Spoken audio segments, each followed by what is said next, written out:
Hello everyone, so today we're going to be going over the three-dimensional heat diffusion equation for Cartesian coordinates with volumetric heat generation. So first, I think it's important that we establish our volume. So the first thing we're going to do is we will have our starting point of x, and then we have our end point here at dx. So this dx you can think of as kind of a length of this square right here. And then we can apply the same thing for our other coordinates as well. So right here we have our starting point of y and our end point of dy. So this area is dy. Additionally, we have this z value right here and our end point of dz. So we have dz right here. So that concludes our volume, which our volume would be equal to dx, dy, dz. So now that we have our volume established, it's important to go over two distinct equations. First is the volumetric heat generation, which can be established with E, and then we'll denote this with the G right here. And we have this dot over it, which enables like a rate. So we have our heat generation, Q dot, and then we're going to multiply it by volume because it's with respect to volume. So we have dx, dy, dz, which again represents our volume.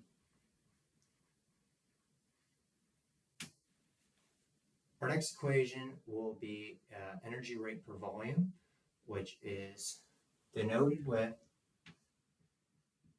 and again, another E with the rate symbol over it, and denoted with an ST.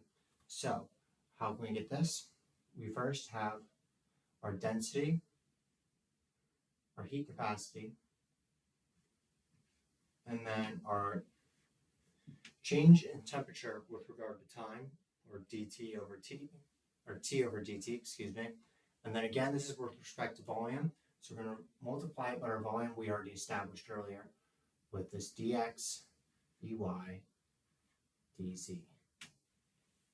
So now we want to relate the change in heat generation, or heat change, to heat flux. And we can use that using the Taylor series expansion series. So you might be asking, what's the Taylor series expansion series? So we're going to do a little bit of a recap of some Calc 2. So let's say hypothetically we have a function of f going right here. We have a point x, and then we have x naught. We have 2 points. And let's say at this x position, we know the slope. However, at this x naught, we do not know this slope. So I'll put not known. So what Taylor series expansion lets us, or allows us more so to do, is that we can estimate what this function of x naught is. So it's f of x, so our function of x, plus then df of dx. We have x naught evaluated at x, and then multiplied by the distance. So that we denoted by dx minus x. So we can apply that same logic to what we have right now already. So, understand now. We're going to use that Taylor series expansion now to first our dx value. So we have our q of x, q dx, and that is going to be kind of equal to, or approximation to, q of x plus q dx over dx evaluated this dx at x multiplied by dx. So our net heat flow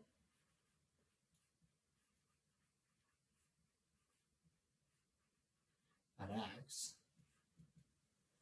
is equal to Q coming in, or Qx, minus Q dx. So we're going to input this Q dx, what we found with the Taylor series expansion, into the equation. So we have Qx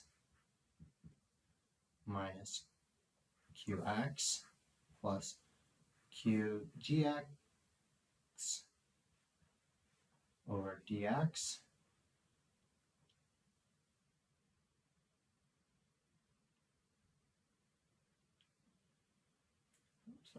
dqx. Made a mistake earlier.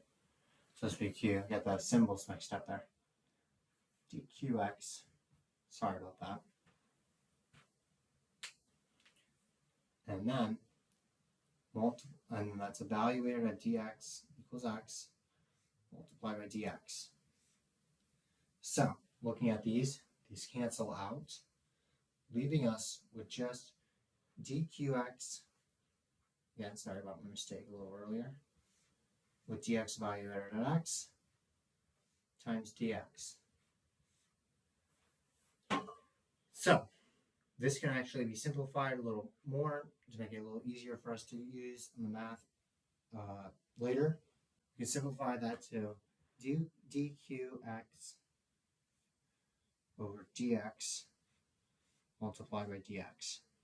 So this is our net heat flow evaluated at the x value, which is very important, as if you realize this q dx is used and is going to be used in our big equation when we kind of get a big equation together.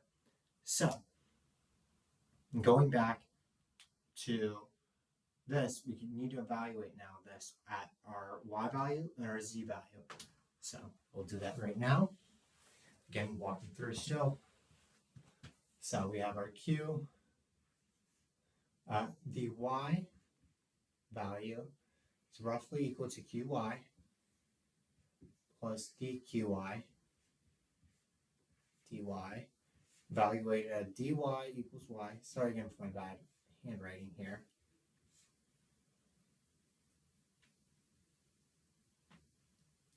And then we have our net heat flow.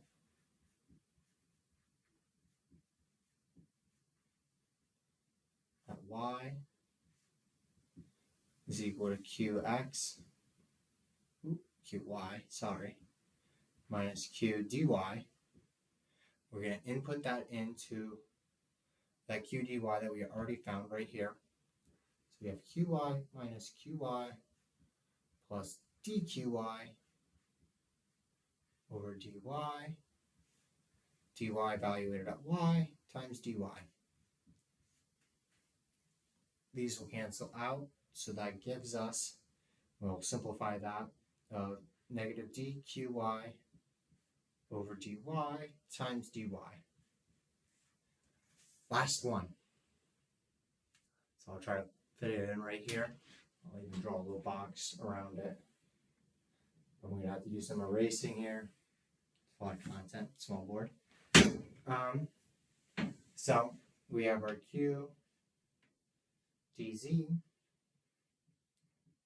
equal to roughly qz. Sorry, not equals, not directly. Roughly do dqz over dz at dz evaluated at z times dz. So our next one is our net heat flow.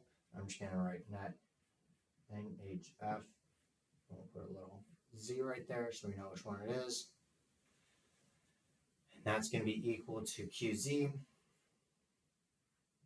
minus qdz, which is then equal to qz minus qz plus dqz over dz, with dz evaluated at z times dz, which gets us to, we'll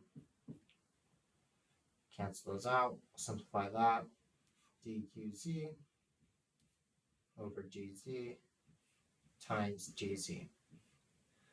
So I'm going to do some erasing real quick, and then we're going to come back. All right. Thank you for letting me erase that real quick. Just had to free up some space and kind of write a little big, but I kind of have to. So now we're going to create our general large equation, which is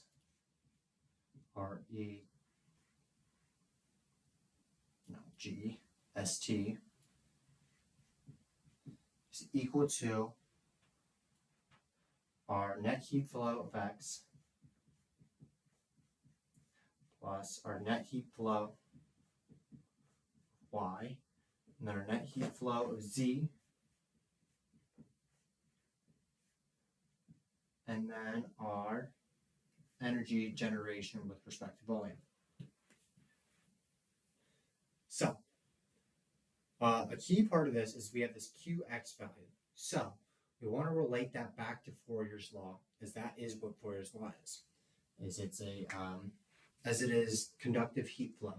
So, we want to calculate this Qx. So, start with Q of x. And if we recall back, Fourier's law was negative Ka dt dx. So we have this area, and I want to kind of recall back. I'm going to draw this over here.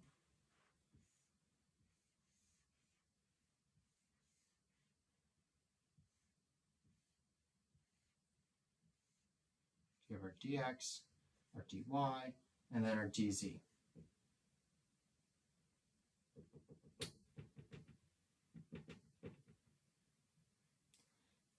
So we have three faces right here, and with respect to x, our dx cross-sectional area is actually this right here. So what is that? That's dy times dz. So our cross-sectional area with respect to x is dy dz. So we can input that back into our Fourier's law right here, where we get Qx is equal to negative Ka, then times dy dz, and then dt dx. So now we have an inputable equation right there, but first we're going to do it for all the other ones so we can kind of get a feel on what our Fourier's law is for every single one of these, and then put it back into our major equation right here. And if you don't mind, I'm going to actually put these over here real quick.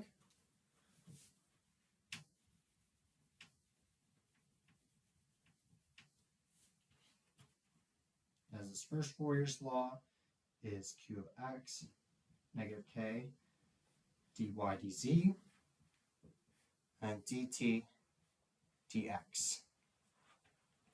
So, with our next one, we have our dy value, which again is right here. It will be this cross-sectional area,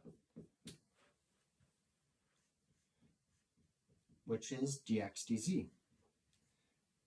And then lastly, for this dz, I'm going to try to sure you guys can kind of see it, of this cross-sectional area of z right up there. That'll be, you guessed it, dx dy. So we can input these all back into our respective Fourier's laws.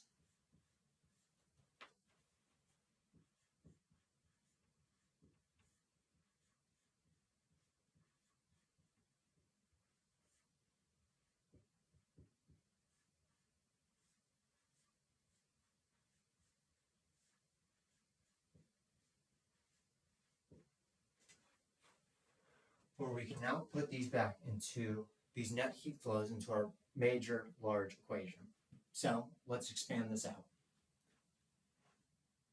So let's put back in PC dt dt, or our density times heat capacity with our temperature derivative with respect to time, and times our volume, dx dy dz, equals our net heat flow of x, which is negative d dx, it's going to be a lot, times our q of x, which is negative k, dy dz, dt dx, times dx. There's going to be a lot here. And then we'll put a negative right here for this y, d dy, and then we'll put negative k dx dz dt dy, and then our last one, we have to put down here the equation. It's not a last one, it's over energy generation with respect to volume. Is we have our negative t dz times negative k dx dy dt dz, and then our dz value as well.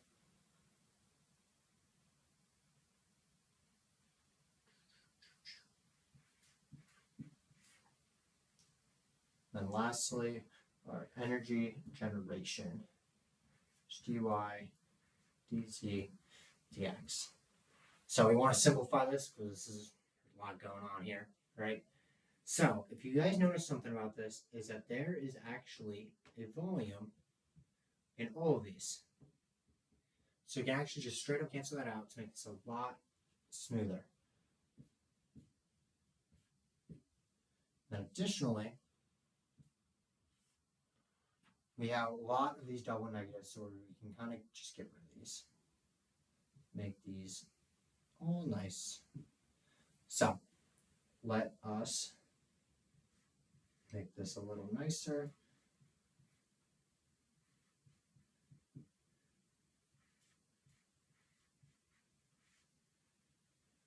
Take our k value, dt dx, plus dd dy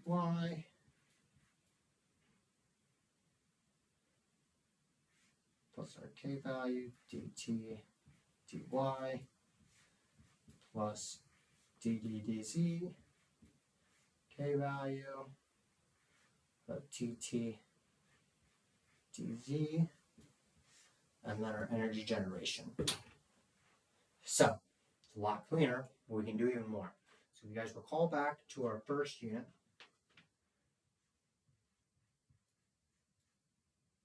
our thermal diffusivity is equal to K over PC. So what we can do is we can put that back in, and we can separate this so we can get our dt over dt, or our derivative of temperature with respect to time alone. So it works out on both ends. So I'm going to sit down quick. So we have our last little part where we can use our thermal diffusivity right here times our ddx times dt dx.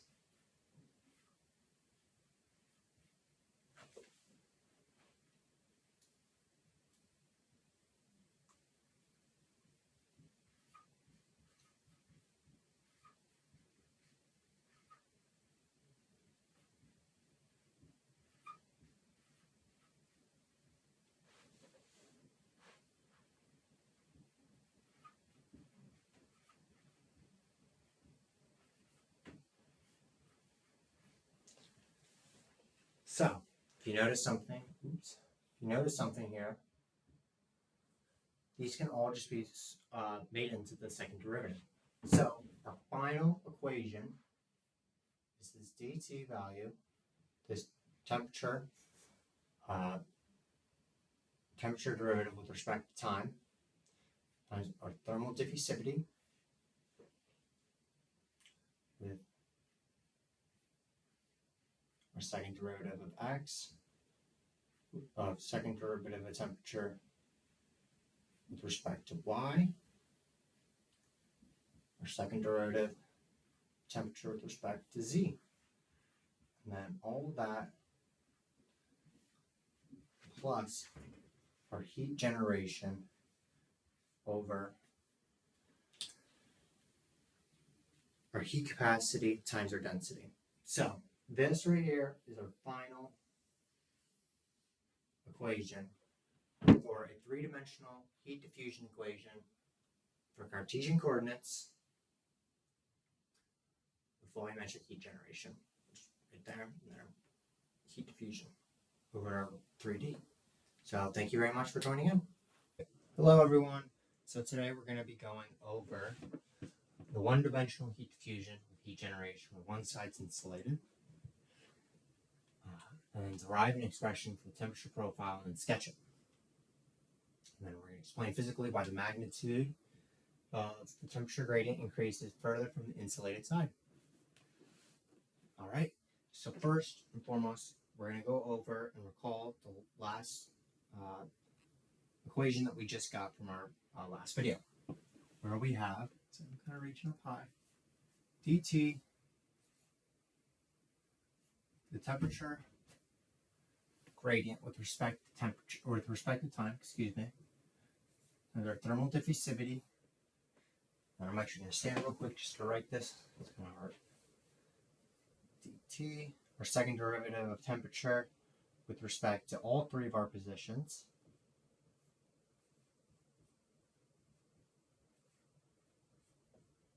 So dx, dy, and then dz.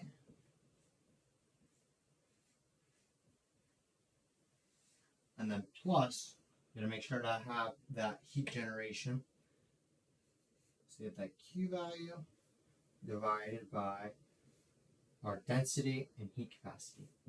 So, however, if we notice here, this is one-dimensional. So you can get rid of the y and z values. So that brings us to the following equation.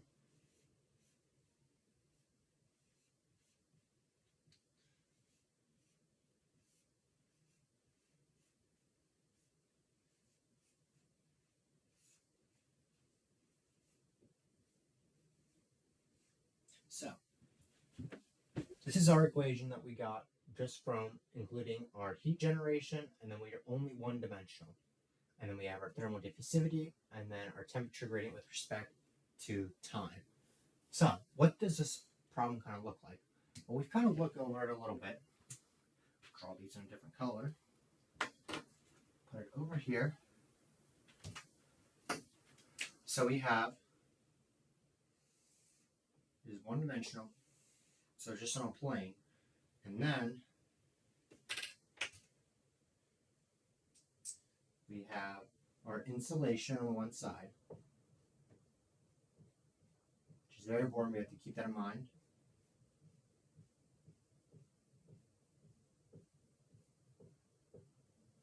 And then, on the other side, we're going to say we have a generic cold air temperature.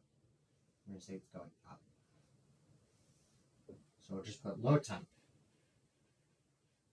However, inside, we have our heat generation right here. So for Q value, this is going to be a high temp.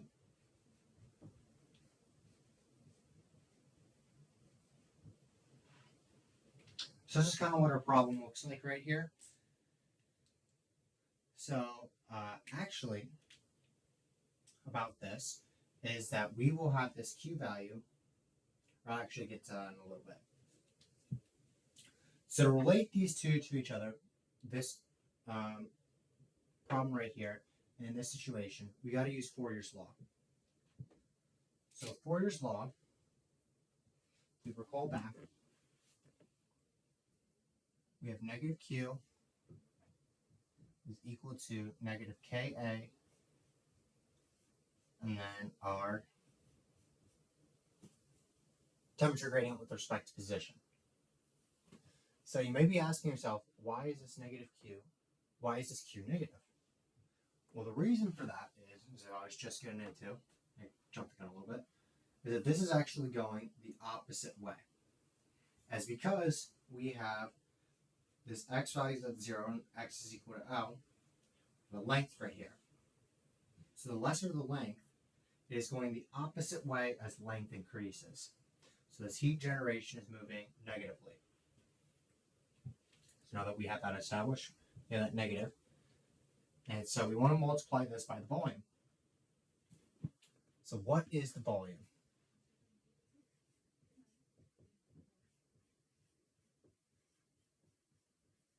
Well, this volume value, we obviously have the length, and then additionally, over here, actually I'll write it over here. This volume value, quick little sketch, is this non-insulated portion, is this area, and then we have this right here is our length. So area times length is our volume.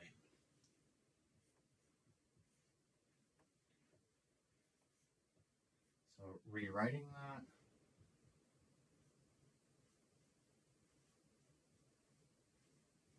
We have this. So now we can rewrite and sketch our temperature profile. Use green for this one. So we have our plane. We have our insulation. X equals 0 and x equals L. So our temperature profile is going to end up looking like this. Start up down here at this low temp. And we're going to increase like this to our high temp. Now you may be asking yourself, why does the temperature profile look like this? Well, to start,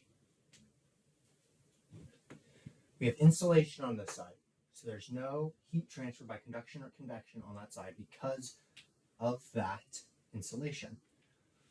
So the slope right here is essentially 0.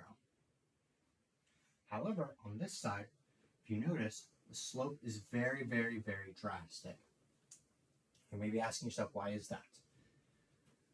So if we recall back to this length, we have our Q value up here that's moving in this direction.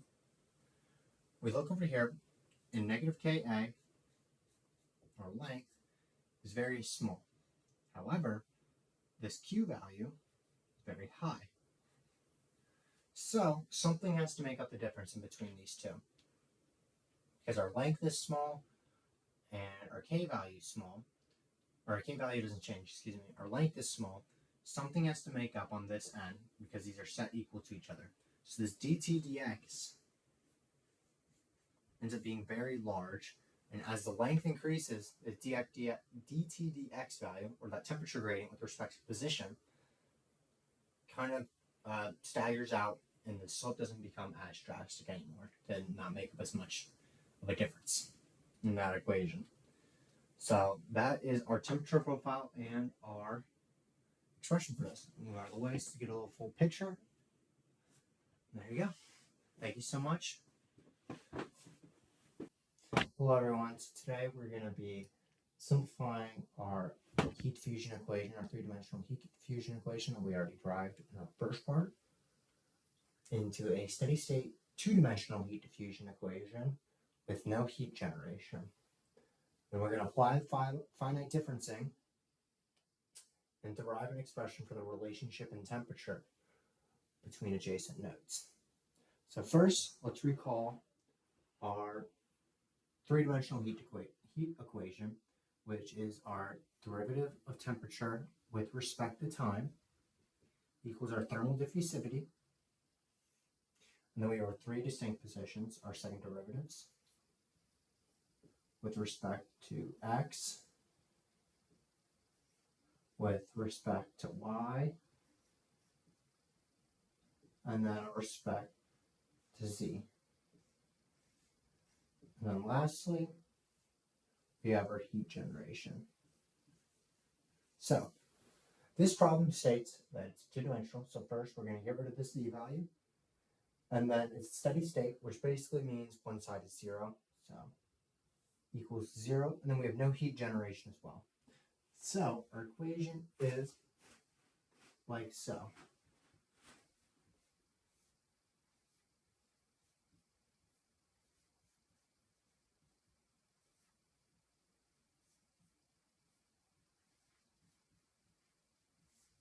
So that is the equation that we have. Now we want to apply the finite differencing to this equation that we have here. So what is finite differencing then? So I will use this blue. I'll explain it right here. So let's take this square right here. Actually, we're going to take this square right here. A little easier. So this will be Tij, right? And so this will be x going this way, positive x, and this will be y going this way, positive y, positive x. For some frame of reference. So going to the right then, so if we remember, Ti plus 1, and then we have a j on the other side. Now over here, it's Ti minus 1 with the j. Now up here, above it, it's Ti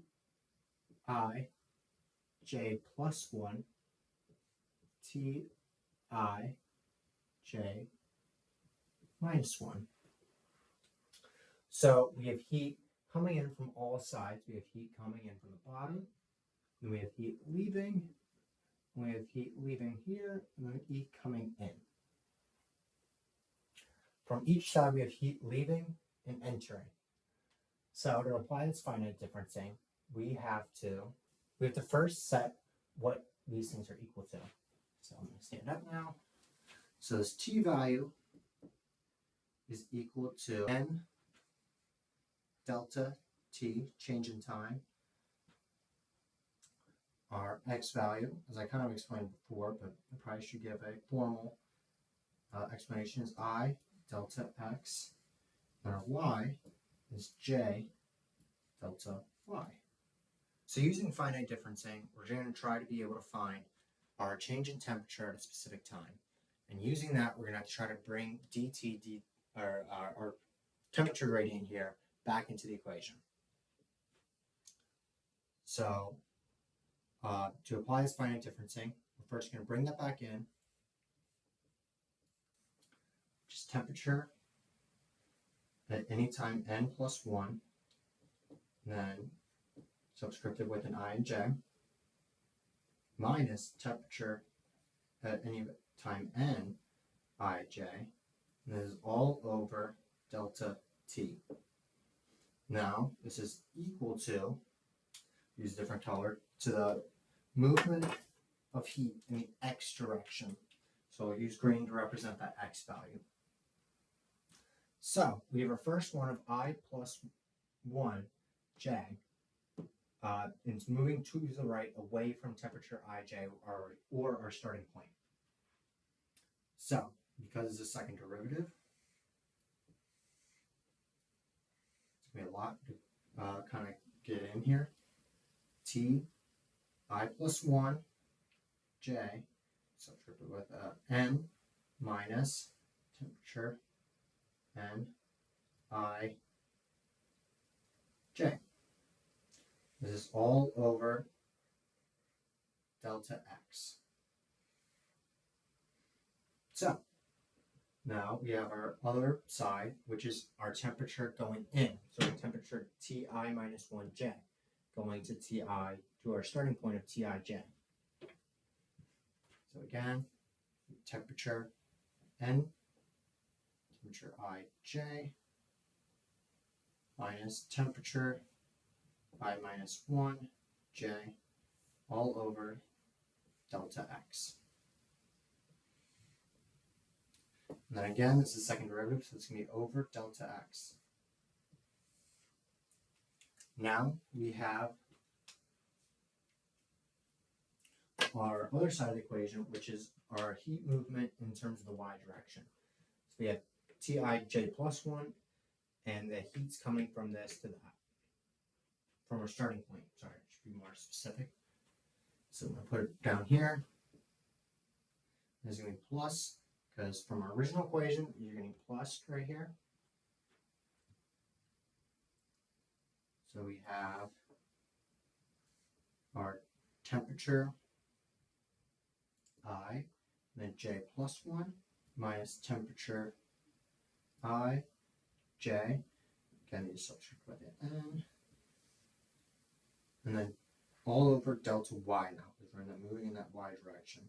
And this is getting minus by, again, our temperature at J minus 1 moving into our temperature at IJ. Temperature IJ, subscript N, minus temperature I minus 1, or not, sorry, not I minus 1, J minus 1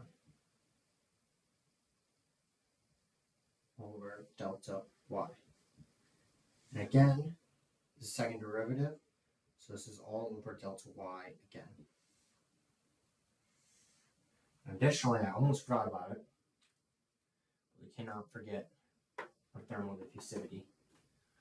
We'll use our blue marker for. So, looking back into this, we can actually make some assumptions right now. So our change in position, we're going to say are all equal to each other. Delta Y is equal to delta X, which we'll just represent with the delta symbol as just a change in position. As we're going to assume all these squares are equal to each other and we have all the same value. So, using that, a lot of this can be simplified. Additionally, we're going to remember that this is back in a steady state. So, all of this will be 0.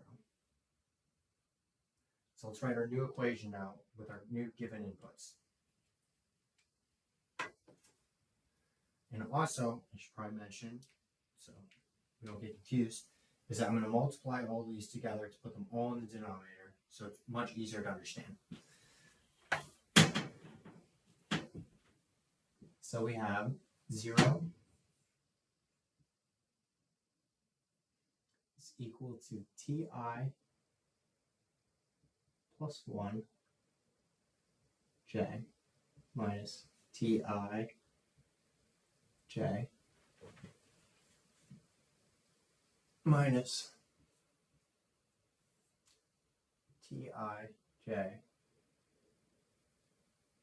minus Ti minus 1 J minus Ti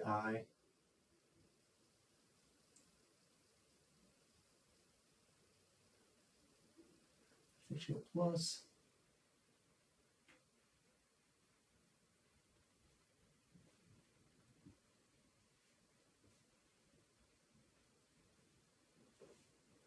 Ti J minus Ti J plus Ti J minus 1. This is all over delta squared. And then, of course, keep forgetting, but it's on the back end, our thermal diffusivity. So looking at this, we can add a lot of these together, which gives us this. Thermal diffusivity, Ti plus 1 J plus Ti minus 1 J plus Ti J plus 1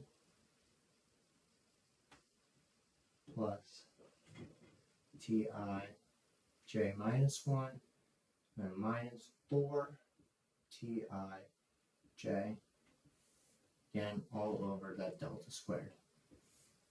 So now we're going to move over this change in position and this thermal diffusivity to just get us our 0 is equal to Ti, a little bigger,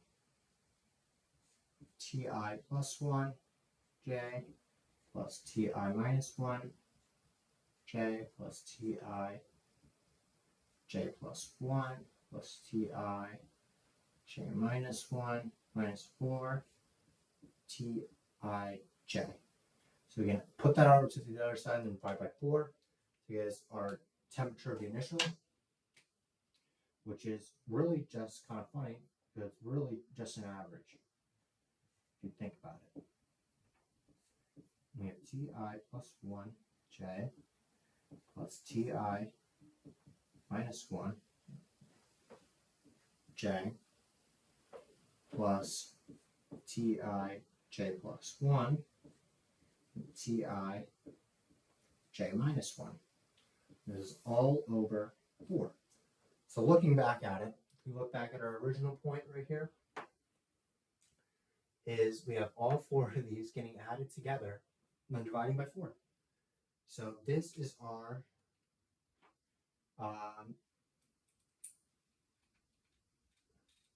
finite differencing approximation.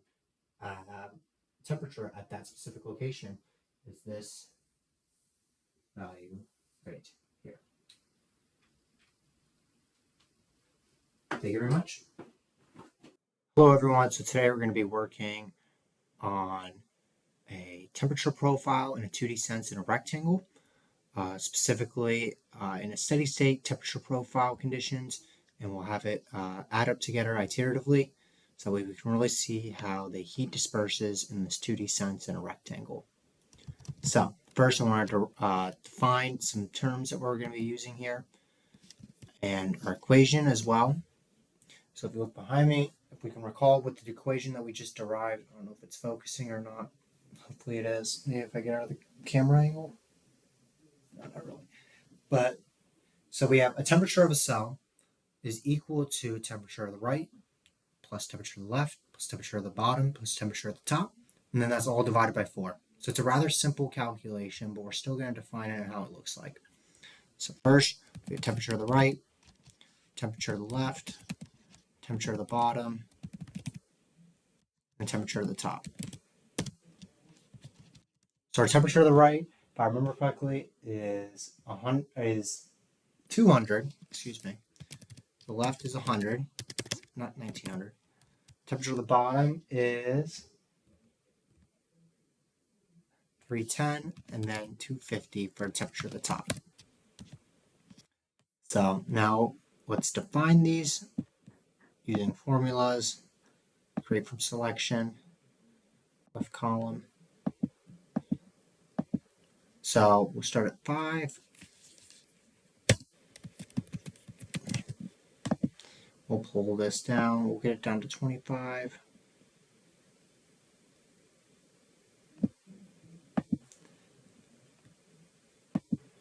We have our temperature of the top.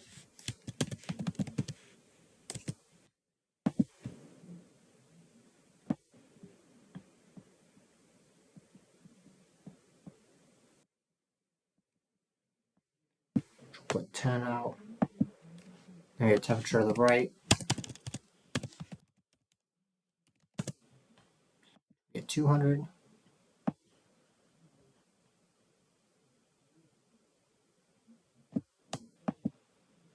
We have temperature of the bottom.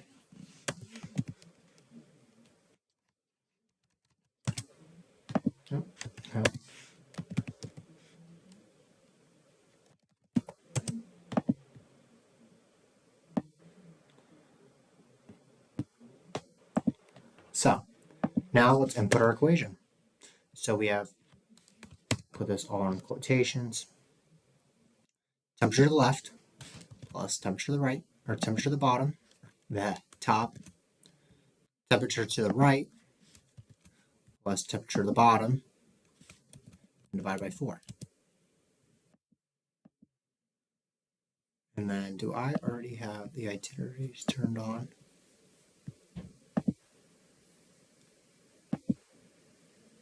And then we'll do 10,000 iterations.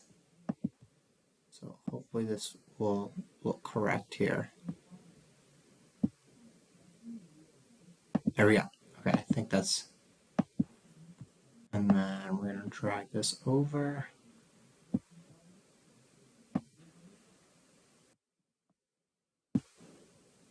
There we go. So it was a little messed up before, but we finally got our temperatures. As we see, the temperature disperses throughout it, where we have like 204, and it's like roughly an average between these two. Well, we're still getting heat from other places. So it's interesting to see this iteration throughout the rectangle and how the heat disperses. So thank you for showing me. Thank you for coming to let me show you about how energy disperses and how heat disperses throughout a rectangle in a steady state temperature profile. Thank you very much.